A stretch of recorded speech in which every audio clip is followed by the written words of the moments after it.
The stars had never looked so beautiful. Admiral Taiho Park stood at the observation deck of the flagship Eternal Dawn, watching hundreds of ships drift peacefully through the darkness of space. Half of them were human vessels, painted in the deep blue colors of Earth's united fleet. The other half belonged to the Valar, their silver hulls shining like mirrors under the distant sun. 20 years of friendship, 20 years of peace. Today, they were celebrating the anniversary of the alliance that had changed everything for humanity. Taiho remembered the first contact like it was yesterday. The Valari had arrived when humanity was still learning to travel between stars. They came with gifts, with knowledge, with open hands. They taught humans how to build faster ships, how to grow food on dead planets, how to cure diseases that had killed millions. They asked for nothing in return except friendship, and humanity had given them that. Friendship completely. Captain Yunali walked up beside Taiho. She was young. Barely 30 years old, but she was already the best pilot in the fleet. Her eyes were sharp, always watching, always thinking. Today, something was bothering her. "Admiral," she said quietly, "the Valeri ships have moved." Taiho looked at her. Moved. Their formation has changed. They are spreading out, surrounding us. Yuna's voice was calm, but there was tension underneath it. "I do not like it." Taiho smiled and put a hand on her shoulder. "You worry too much, Captain. The Valari are our friends. They have been our friends for 2 decades. Today is a day of celebration, not suspicion." Yuna nodded, but she did not look convinced. She returned to her station, her eyes never leaving the Valari vessels on her screen. Down on Earth, billions of people were celebrating. In Seoul, in Lagos, in São Paulo, in Mumbai, families gathered to watch the ceremony broadcast from space. Children wore costumes of human and Valari astronauts holding hands. Politicians gave speeches about eternal peace. Musicians played songs of unity. No one noticed the small devices hidden in the gifts that Valari had given over 20 years. No one noticed the strange patterns in the communication signals. No one noticed the Valari ambassadors quietly leaving human cities one by one. On the Eternal Dawn, the main screen flickered to life. Archon Torvith, the leader of the Valari, appeared before them.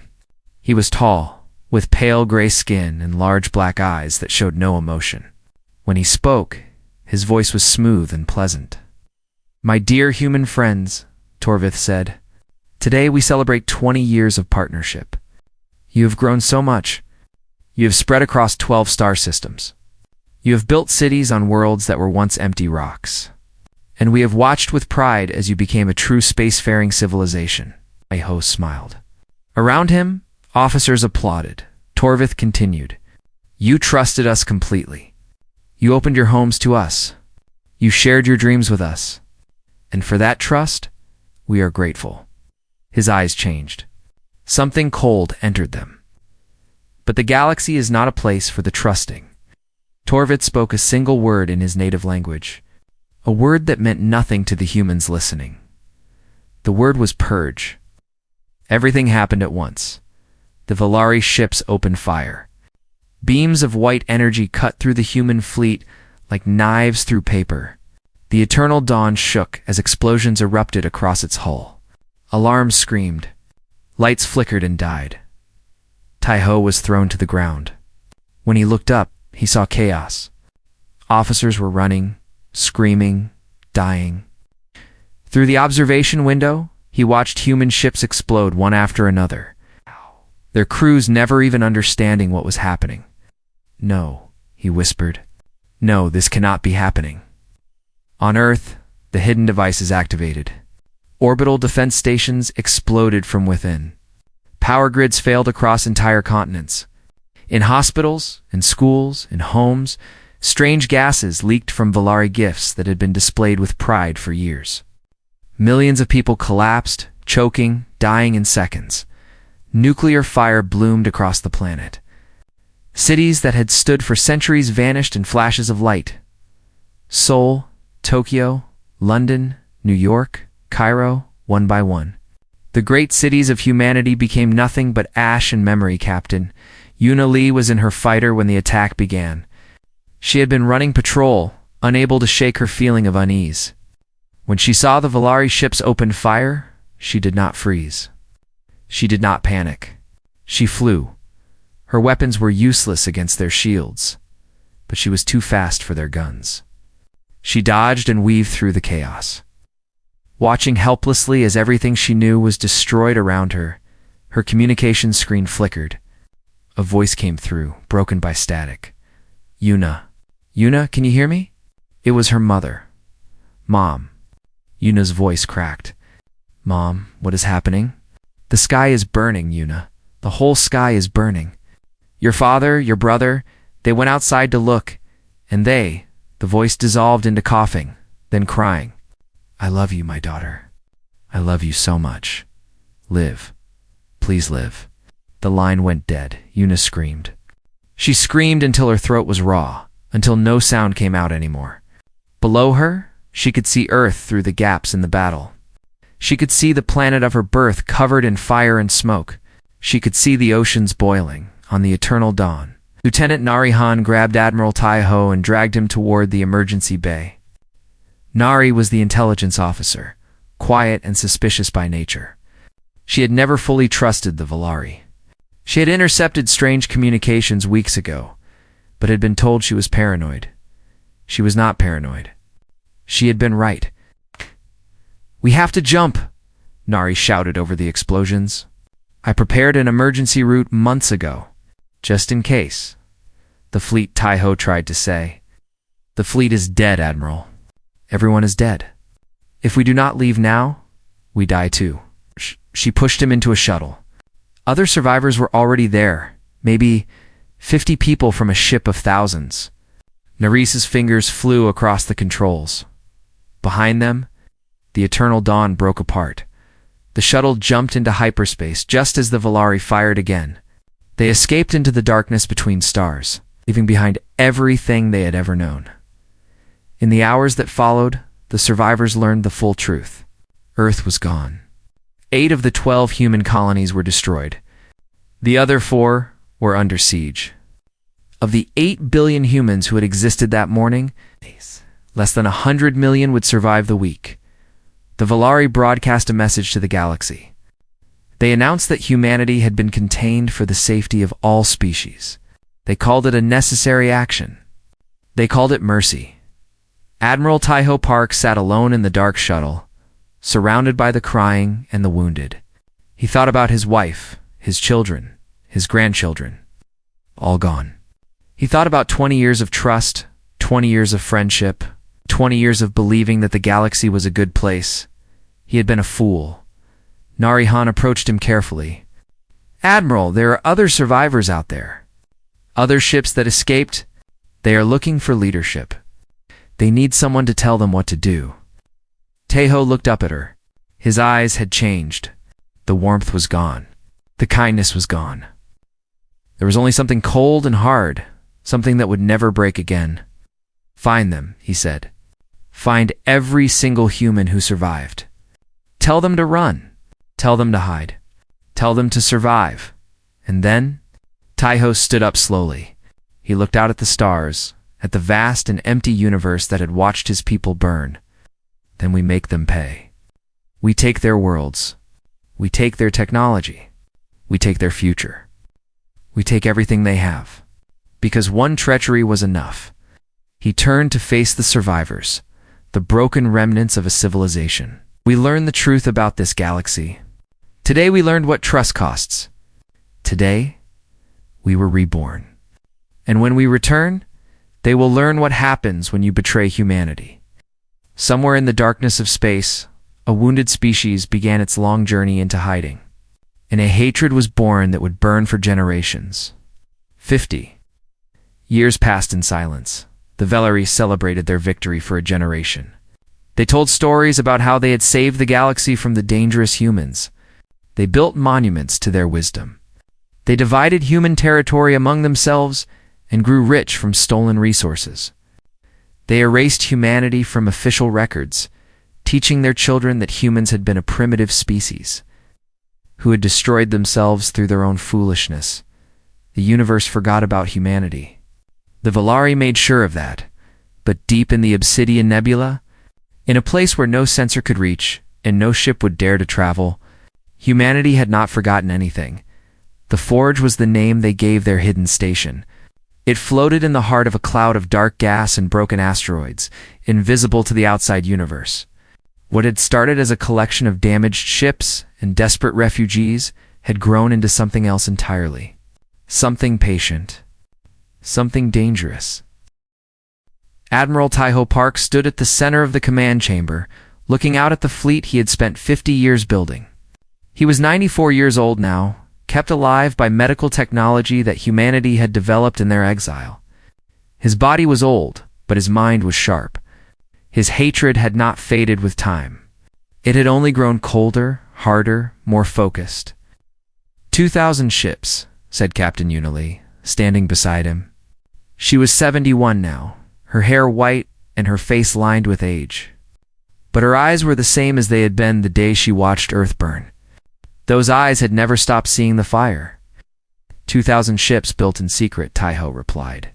Crewed by people who remember. Armed with weapons the Valari cannot imagine. Dr. Minho Kang entered the chamber, carrying a tablet filled with data. Minho was the head of weapons research, a quiet man who rarely spoke and never smiled. He had lost his entire family in the betrayal.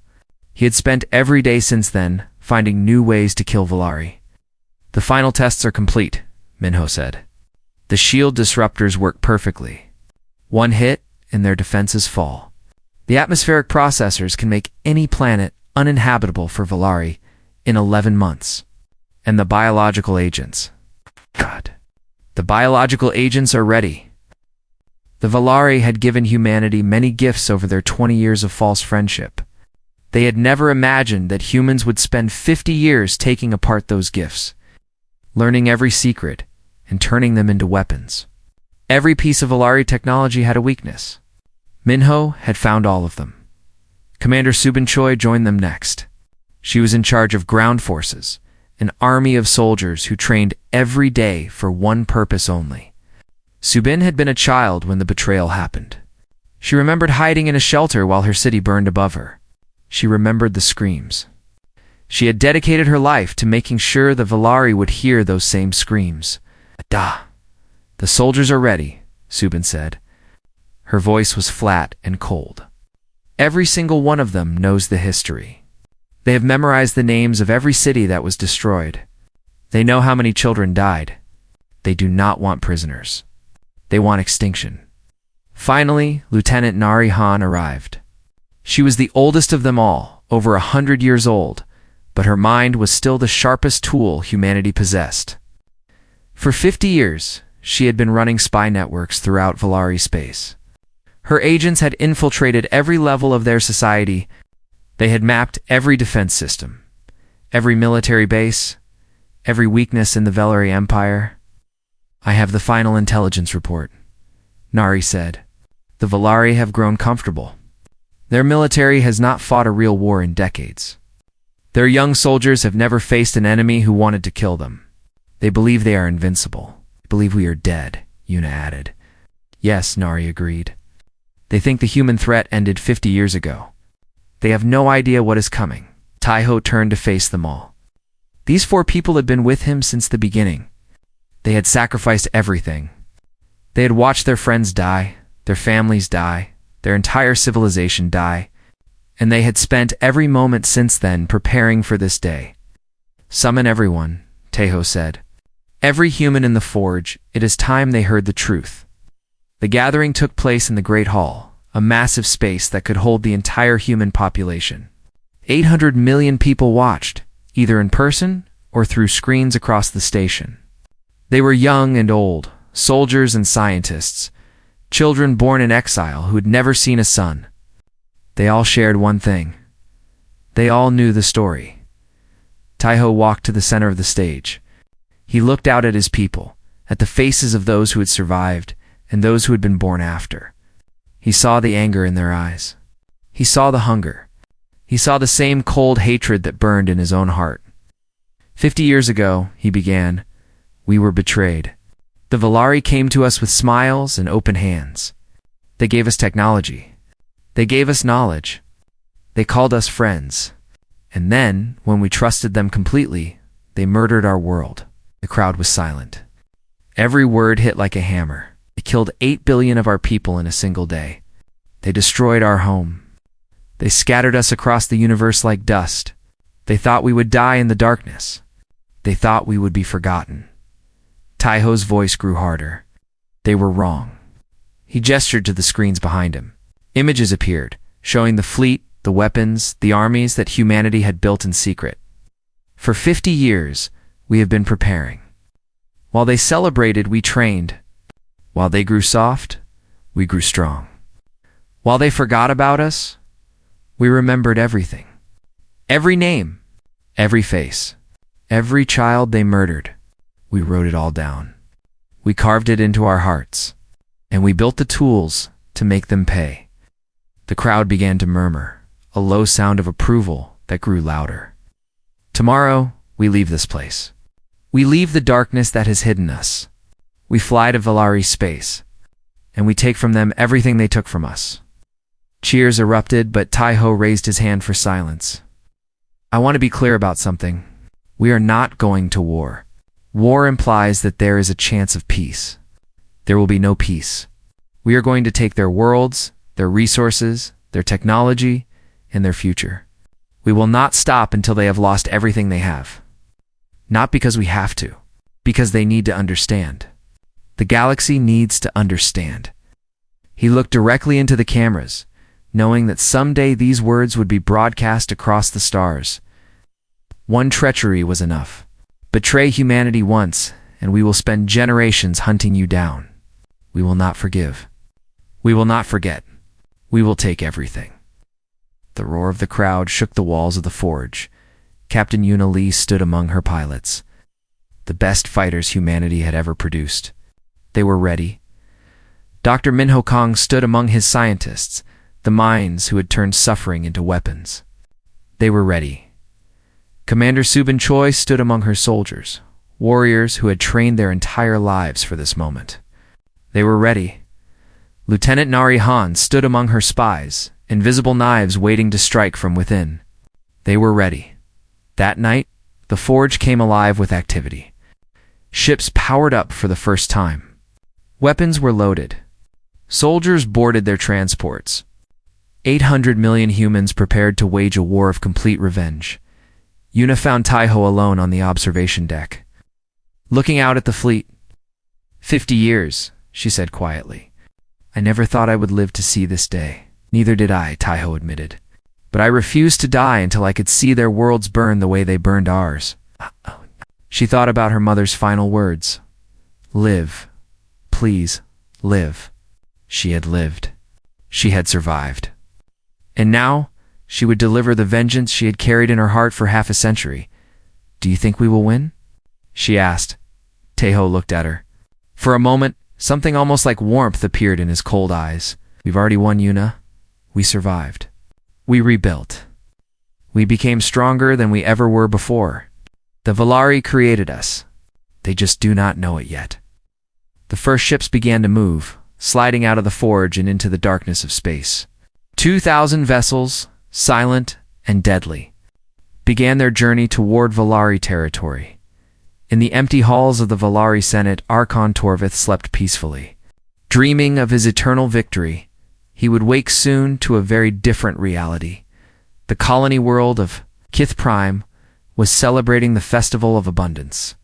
Valari families gathered in open squares, eating sweet fruits and watching their children dance.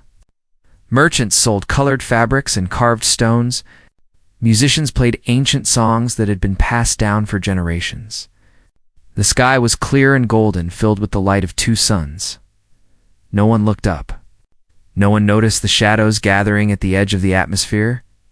Governor Talith was giving a speech about prosperity and peace when his communication device began to flash. He ignored it at first, annoyed by the interruption. When it kept flashing, he stepped aside and answered. He demanded. The voice on the other end was shaking. Sir, there are ships. Hundreds of ships. They appeared from nowhere. They are not responding to our signals. Talith frowned. Whose ships? Pirates? Mercenaries. Sir, they are broadcasting a symbol, a blue and green circle. It matches something from the old records, something from the Forbidden Archives. Talith felt a chill run down his spine. That is impossible, sir. They are human ships. The first explosion lit up the sky like a new sun. In orbit above Keth Prime, Captain Yuna led the assault. Her fighter moved through the chaos like a ghost, silent and unstoppable. Behind her, 300 pilots followed, each one trained for this exact moment. The Volari orbital defenses tried to respond, but they were too slow. Dr. Minho Kong's shield disruptors worked exactly as designed. One hit, and the Volari shields collapsed. Without their shields, their stations were just metal and glass, easily torn apart by human weapons. Yuna targeted a defense platform and fired. The beam cut through the station like it was made of paper. Secondary explosions followed as the power core overloaded. Debris scattered in all directions. Ghost Leader to all units, Yuna said into her communicator. Her call sign was Ghost, a name she had chosen to remind herself what she had become. Defense grid is falling. Clear the path for ground forces. Below, Commander Subin Choi was already leading the landing. Transport ships dropped through the atmosphere, their hulls glowing red from the heat of entry. Anti-aircraft fire rose to meet them, but the human ships were too fast. Too well armored, Subin was the first to hit the ground. She stepped out of her transport onto Valeri's soil, weapon in hand. Surrounded by soldiers who had waited their entire lives for this moment, a squad of Valeri's soldiers rushed toward them. Ow. Weapons raised. They had never fought humans before. They had only heard stories about weak, primitive creatures who had died in the Great Purge. They expected easy prey. They found something else entirely. Sebin's soldiers moved with perfect coordination. Every shot hit its target. Every movement was efficient. The Volari squad was eliminated in seconds. Von Subin ordered. Secure the Capitol building. Disable communications. Show them what happens when you betray humanity. The battle for Keth Prime lasted only 6 hours. The Volari military, unprepared and overconfident, crumbled quickly. Their soldiers had trained for parade grounds, not real combat. Their commanders gave confused orders.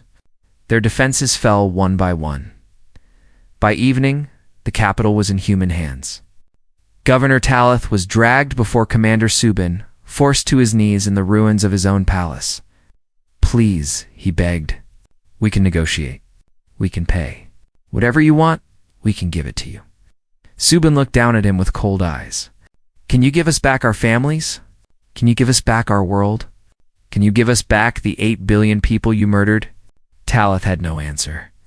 We do not want your money, Subin said. We do not want your apologies. We want you to understand what you did. And we want the galaxy to see what happens next. She turned to her soldiers. Begin the evacuation. Every Volari has 3 days to leave this world. After that, Dr. Kong's atmospheric processors will activate. This planet will become poison for them. Talith's eyes went wide. You cannot do this. This is our home. Millions of our people live here. Billions of our people lived on Earth, Subin replied. They had even less warning than you. She walked away. Leaving the governor to weep in the ashes of his authority, the news of Keth Prime spread quickly through Volari space. At first, no one believed it. Humans. Impossible. The humans were extinct. This had to be some kind of mistake, some kind of trick. Then the reports started coming from other worlds. Korath Station fell next. Then the mining colonies of the Outer Belt. Then the agricultural world of Waynes 3. Each time, the pattern was the same. Human ships appeared without warning. Volari defenses collapsed. Resources were stripped. Populations were displaced. And Dr. Minho Kong's biological agents made sure the Volari could never return. General Melric was the most famous military commander in the Volari Empire. He had led the fleets that conquered a dozen species. He had never known defeat. When he heard about the human attacks, he laughed. They are refugees, he said to his officers. Survivors playing at war. They got lucky a few times. Send me to the frontier, and I will crush them in a week, Archon Torvith agreed. Malric was given command of 500 warships, the largest fleet the Valari had assembled in generations. He set out to destroy the human threat once and for all. He found them in the Shattered Belt, an asteroid field where ancient planets had been destroyed millions of years ago.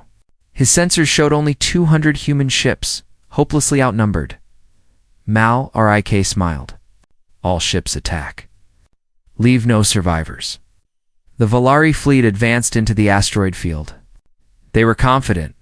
They were experienced. They were walking into a trap. Captain Una Lee had been waiting for them.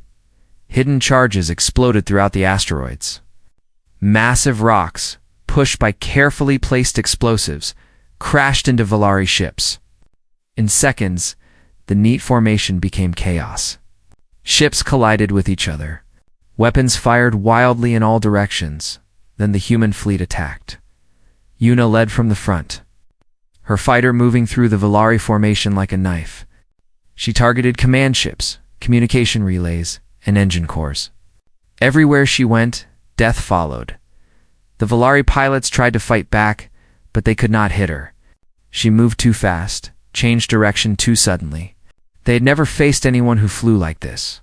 They had never faced anyone who wanted to kill them so badly. Malric watched in horror as his fleet was torn apart. Half of his ships were destroyed in the first hour. The rest were scattered, confused, unable to coordinate. How is this possible? He whispered. They are humans. They are supposed to be primitives. His flagship shook as missiles struck its hull. Alarms screamed. Officers shouted damage reports. Through the observation window, Malric could see human fighters. Swarming around his ship like angry insects, he opened a communication channel to Archon Torvith. The signal was weak, broken by the chaos of battle. Archon, Malric said, his voice shaking for the first time in his life. I was wrong. We were all wrong. They are not refugees. They are not primitives. They are conquerors. And they remember everything we did to them. Static filled the channel. No, we cannot stop them, Malric continued. They are too fast. Too determined. They do not retreat. They do not surrender. They just keep coming. They are going to take everything we have. A final explosion rocked the ship. The lights died. In the darkness, Malric heard the sound of cutting torches as human soldiers breached the hull. The last thing he saw was a human, face looking down at him. A woman with white hair and cold eyes. My name is Una Lee, she said, and I have been waiting 50 years to meet a Valari general. The Battle of the Shattered Belt ended with the complete destruction of General Malric's fleet. Of 500 Valari warships, only 23 escaped. The survivors brought stories back to the homeworld. Stories of human fighters that moved like ghosts. Stories of weapons that ignored Valari shields. Stories of soldiers who showed no mercy. For the first time in their long history, the Valari understood fear. Admiral Taiho Park received the battle reports aboard his new flagship, the Remembrance. He read them carefully, noting every detail. Then he looked out at the stars and smiled. They are afraid now, Narihan said, standing beside him. As Taiho agreed. But fear is not enough. They need to lose everything. They need to feel exactly what we felt. He turned to his command staff. Set course for Valeris. It is time to take their homeworld. The Valari Senate chamber had never been so quiet. Archon Torvith stood at the center of the Great Hall, surrounded by the most powerful leaders of his species. They had ruled the galaxy for thousands of years. They had conquered countless worlds. They had never known defeat. Now, for the first time, they knew fear. The humans have taken 17 of our colonies, Torvith said, his voice calm despite the chaos around him. General Malric's fleet has been destroyed. Our border defenses have fallen. But we must not panic. Valeris is protected by the greatest defense network in the galaxy. Our homeworld is safe. Counselor Idris rose from his seat. He was old, older than most in the chamber, and he had always spoken against the war with humanity. 50 years ago, He had warned them not to betray their allies. No one had listened. "You speak of safety," Idris said. "But I have seen the reports. These humans are not the same species we attacked 50 years ago. They have become something else. Something that does not stop. Something that does not forgive." Torvith glared at him. "They are still humans. They are still inferior." "They destroyed Malric's fleet in 3 hours," Idris replied. "They took his ship and captured him alive. They sent us a message using his own voice, begging for mercy. Does that sound inferior to you?" The chamber erupted in worried murmuring. "I warned you," Idris continued. "When you planned the betrayal, I told you it was a mistake. Not because it was wrong, but because it was foolish. You do not destroy an enemy halfway. You do not leave survivors to remember what you did, but you were too proud to listen. You wanted to enjoy your victory, and now that victory has become our destruction." Torvith was about to respond when alarms began to sound throughout the building. A young officer rushed into the chamber, his face pale with terror. "Archon. Ships. Human ships. Thousands of them. They have appeared in orbit above Valeris." For a moment, no one moved. Then Torvith ran to the command console and looked at the tactical display. The screen showed their worst nightmare. 5,000 human warships surrounded their planet. Many of them were Valari vessels, captured and turned against their former masters. The human fleet was larger than any force Valaris had ever faced, and at the center of the fleet, a single ship broadcast a signal, a request for communication. "Accept it," Torvith ordered. The face of Admiral Taiho Park appeared on the screens of the Senate chamber. He was old, over 100 years old, but his eyes burned with cold fire. Behind him, human officers worked at their stations with quiet efficiency. "Archon Torvith," Taiho said. His voice was calm, almost gentle. "We finally meet again. Do you remember me? I was there at the celebration of unity. I watched you give your speech about friendship. I watched you say the word that killed my world." Torvith tried to keep his composure. "Admiral Park, I understand your anger, but we can discuss this. We can negotiate. There is no need for more bloodshed." Taiho smiled, but there was no warmth in it. "You want to negotiate? Let me tell you what you have that I want. Everything. Your ships. Your technology. Your resources. Your worlds. Your future. We are going to take all of it." "That is madness," Torvith said. "Even if you defeat our fleet, you cannot occupy our entire civilization. You do not have the numbers." "We do not need to occupy you," Taiho replied. "We only need to destroy you, and we have spent 50 years learning exactly how to do that." He leaned forward, his eyes like ice. "You murdered 8 billion of my people. You erased our history. You told the galaxy we were extinct, but we survived. And now you will learn the cost of your treachery. One betrayal was enough, Archon. Just one." The communication ended. The Battle of Valeris began immediately. Captain Yunali led 3,000 fighters against the orbital defenses. She was 71 years old, the oldest pilot in the fleet, but she flew like a woman possessed. Her squadron hit the defense platforms with surgical precision, disabling shields and weapons before the Valari could respond from inside the planet. Lieutenant Narihan's infiltrators struck. For 50 years, her agents had been placing themselves in key positions throughout Valari society. Now they activated. Power stations failed. Communication networks went dark. Defense commanders received false orders that led their ships into traps. The Valari fleet tried to fight back, but they were outmatched in every way. Human weapons cut through their shields like they were nothing. Human tactics anticipated their every move. Human soldiers fought with a fury that the Valari had never seen before. Commander Suban Choi landed her forces in the capital city 3 hours after the battle began. Her soldiers advanced through the streets, taking building after building. Valari military units tried to stop them, but Sabin's troops were faster, better trained, and motivated by a hatred that had been building for half a century. The Valari Senate voted to surrender after the first day. They offered to give up their military, to pay reparations. To accept any terms the humans demanded, Admiral Taiho rejected their offer. "We did not come for surrender," he broadcast to the planet. "We came for everything." The battle lasted 3 more days. By the end, the Valari military no longer existed. Their fleet was captured or destroyed. Their ground forces were eliminated. Their government had collapsed. Archon Torvith tried to flee. He took a private ship and attempted to escape to a neutral system. Lieutenant Nari Han had anticipated this. Her agents had placed trackers on every ship in the government fleet. Subin. Choi's special forces intercepted Torvath's ship halfway to the border. They boarded it, killed his guards, and dragged him back to Valeris in chains. When Subin brought Torvith before Admiral Taiho, the Archon tried one last time to negotiate. "Please," he said. "I was wrong. We were all wrong. We should never have attacked you. We should have treated you as equals. I see that now. I admit my mistakes. Please show mercy." Taiho looked at him for a long moment. "Mercy," he said softly. "You want mercy? Did you show mercy to the children who burned when you attacked Earth? Did you show mercy to the families choking on poison gas? Did you show mercy when you erased our history and told the galaxy we deserve to die?" He walked closer to Torvith, his old body still straight and strong. "You taught us an important lesson, Archon.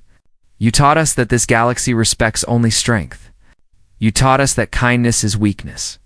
You taught us that the only way to survive is to be more ruthless than everyone else." He turned away. "Take him to the holding cells. I have questions for him. Many questions. About your secret military installations. About your hidden technology. About every ally who helped you attack us. He will answer all of them." Subin nodded and dragged Torvith away. In the days that followed, humanity began the systematic dismantling of Valari civilization. Every military base was destroyed.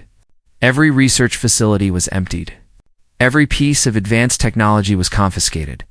The Valari population was given a choice: leave their homeworld within 30 days or face the consequences. Dr. Minho. Kong's atmospheric processors were already being installed.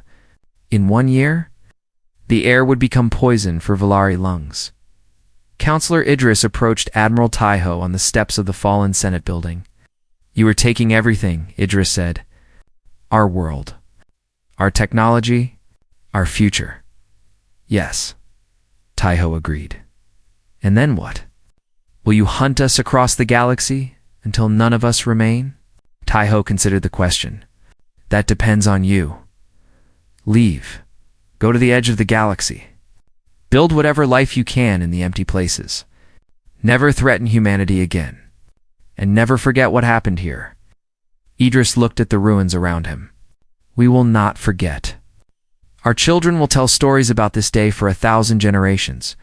"Good," Taiho said. "Make sure they tell the truth. Make sure they remember why it happened. Make sure they teach their children never to betray those who offer them friendship." He walked away, leaving the old counselor alone in the wreckage of everything his people had built. That night, Yunali found Taiho on the observation deck of the Remembrance. He was staring down at Valeris, watching the evacuation ships rise from the surface. "We did it," Yuna said. "We actually did it." Taiho nodded slowly. "We did what we had to do. Now we need to make sure no one ever does this to us again." Below them, the former heart of the Valari Empire burned, and humanity, reborn in fire and vengeance, claimed its place among the stars. 10 years had passed since the fall of Belarus. The galaxy had changed in ways that no one could have predicted. The Valari Dominion, once the most powerful civilization in known space, no longer existed. Their 12 core worlds were now human colonies, their remaining population reduced to a fraction of what it had been, survived as scattered refugees on the edges of civilized space. They lived on charity from species too afraid to turn them away. Knowing that humanity was watching, New Earth was built on the ruins of the Valari capital. The grand buildings that had once housed the Senate were now monuments to human victory. The streets where Valari children had once played were now filled with human families. Raising children who would never know what it felt like to be weak, Admiral Taiho Park sat in his private chambers. Looking out at the city he had helped create, he was 112 years old now. His body was failing despite the best efforts of human medicine. He had held on for so long, refusing to die until he could see his people safe. Now, finally, he could rest. Captain Yuna Lee, now Fleet Admiral, stood beside his bed. She was 81 years old, still strong, still sharp. The fire that had burned in her eyes for 60 years had finally faded into something quieter. Not peace, exactly, but satisfaction. A sense that the work was done. The final reports came in, Yuna said softly. We control 4 galactic sectors now. The other species have signed non-aggression treaties. No one will challenge us. Taiho smiled weakly. And the Valari. The last of them have settled on a world near the galactic rim. Cold. Harsh. Nothing like what they used to have. But they are alive. Yuna paused. Some of our people wanted to follow them. Finish the job. I told them no. Good, Taiho said. Let them live. Let them remember. Let their children grow up knowing what their ancestors did and what it cost them. That is a worse punishment than death. He coughed, his old lungs struggling. Yuna took his hand. You should rest, she said. I have been resting for 10 years, Taiho replied. Now I am dying. Those are different things. He looked at her with clear eyes, the same eyes that had watched Earth burn, that had led a broken species back from the edge of extinction. I need to know, Yuna. Do you have any regrets? Yuna thought about the question carefully. She thought about the billions of Valari who had died. She thought about the worlds they had taken, the civilization they had erased. She thought about the children who had been born into refugee camps, innocent of their ancestors' crimes, but punished for them anyway. No, she said finally. They gave us no choice. When they attacked us, we learned what the galaxy truly is. We became what we needed to survive. I only wish we had not needed to become this. Taiho nodded. That is the truth. We were peaceful once. We trusted once. And they burned our world for it. So we learned the lesson they taught us. He closed his eyes. Never trust. Never forgive. And when someone betrays you, take everything they have. His breathing slowed. Yuna sat with him as the sun set over New Earth, watching the old admiral fade away. He had lived long enough to see his people rise from the ashes. He had lived long enough to see justice done. Now, at last, he could let go. When he was gone, Yuna stood and looked out at the city below. The lights were coming on, millions of them, each one representing a human life, a civilization reborn, a species that had learned its place in the universe. She thought about her mother's last words. Live. Please live. She had lived. She had done so much more than live. She had helped build an empire from the ruins of genocide. She had made sure that no one would ever hurt her people again. Outside the chambers, the galaxy continued its endless dance, in a great hall on a distant world. Representatives from 100 species had gathered for the Galactic Council. They came to discuss trade, borders, and the future of interstellar civilization. But everyone knew the real purpose of the meeting.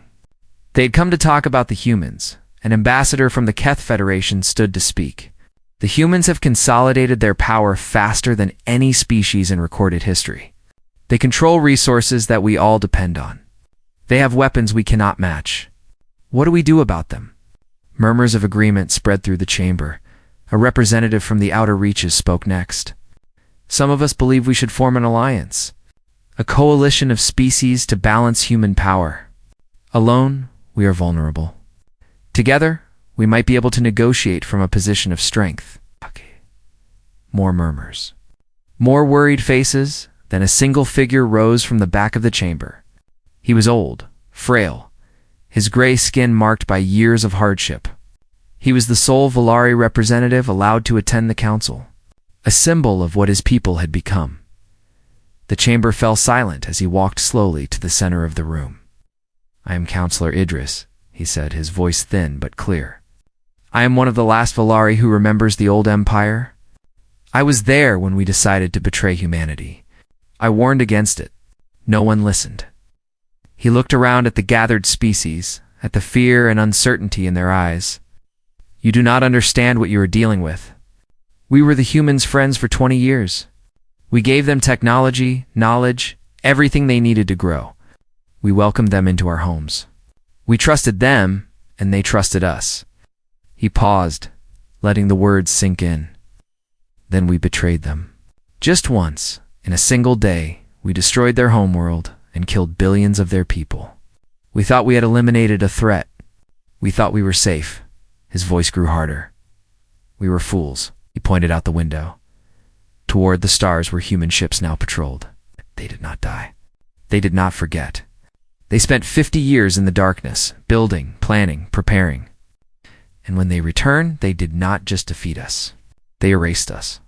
They took our worlds, our technology, our history. They reduced us from the greatest power in the galaxy to beggars living on borrowed time. The chamber was completely silent. Not because they had to, Idris continued. They could have stopped at any point. They could have taken our surrender and negotiated peace. But they wanted the galaxy to see. They wanted every species to understand. What happens when you betray humanity? He looked directly at the representatives who had spoken about alliances and coalitions. Think you can form a coalition against them? You think if you band together you can threaten them? You are wrong. They are not like us. They do not forgive. They do not forget. They will wait for generations if they have to. And if you give them a reason, they will not stop until they have taken everything you have, everything you are, and everything you might have become. He began walking back to his seat. Do not give them a reason. Do not test them. Do not make the mistake we made. Because one treachery was enough for them. One betrayal created the force that destroyed a galactic empire. Imagine what two would create. No one spoke for a long time after that. Far from the council chamber, on New Earth, a young girl sat with her grandmother in a garden built on the ruins of a Valari temple. The girl was 8 years old, born into a universe where humanity was powerful and feared. She knew nothing of weakness or terror. She only knew the stories, grandmother. She asked, "Why are we so strong? Why do all the other species fear us?" The old woman looked at her granddaughter with love and sadness mixed together. She was a child of the exile, born in the forge during the long years of preparation. She remembered the lessons they had taught her, the history they had made her memorize. A long time ago, she said, we were not strong. We were kind. We trusted other species, and they trusted us. We had a beautiful world called Earth, covered in blue oceans and green forests. We thought the galaxy was a good place. What happened to Earth? It was destroyed by the Valari. They pretended to be our friends, and then they murdered billions of our people. They burned our world and scattered the survivors across the stars. The girl's eyes went wide. That is terrible. Yes, the grandmother agreed. It was terrible. We lost almost everything, but we did not give up. We hid in the darkness for 50 years. We built new ships, new weapons, new armies. We became stronger than we had ever been before. And then we came back, and we beat them. We did more than beat them. We took everything they had, their worlds, their technology, their power. We made sure they would never hurt anyone again. And we made sure the galaxy would never forget what happens when someone betrays humanity. The girl thought about this for a moment. Were we mean to them? The grandmother sighed. We did what we had to do. The galaxy is not a kind place. It does not reward gentleness. It only respects strength. The Valari taught us that lesson when they destroyed our home. We simply learned it better than anyone expected. She put her arm around the girl and pulled her close. Remember this, little one? We tried peace once. We trusted once. And they burned our world. So we learned the truth. Kindness is a weakness in this universe. Strength is the only thing that matters. Remember what they did to us? And remember what we did in return. The girl nodded solemnly, too young to fully understand, but old enough to sense the weight of the words. Above them, human warships drifted across the sky, their dark hulls blocking out the stars. The sentinels of a new order. The guardians of a species that had learned its lesson in fire and blood, somewhere on the edge of the galaxy. On a cold and barren world, Valari children grew up listening to stories about the humans. They learned about the betrayal, about the war, about everything their ancestors had lost. They learned to fear the name of humanity, the way their great-grandparents had once looked down on it with contempt and on New Earth. In the grand memorial built to honor the 8 billion who had died, the names of the dead were carved into walls that stretched 4 kilometers. At the entrance, a single inscription stood in letters of gold. They taught us the truth about the universe. We simply became its best students. Below the inscription, Admiral Taiho Park's final words were preserved for all time. One treachery was enough. The galaxy had learned this lesson well. And for generations to come, no one would dare test humanity again.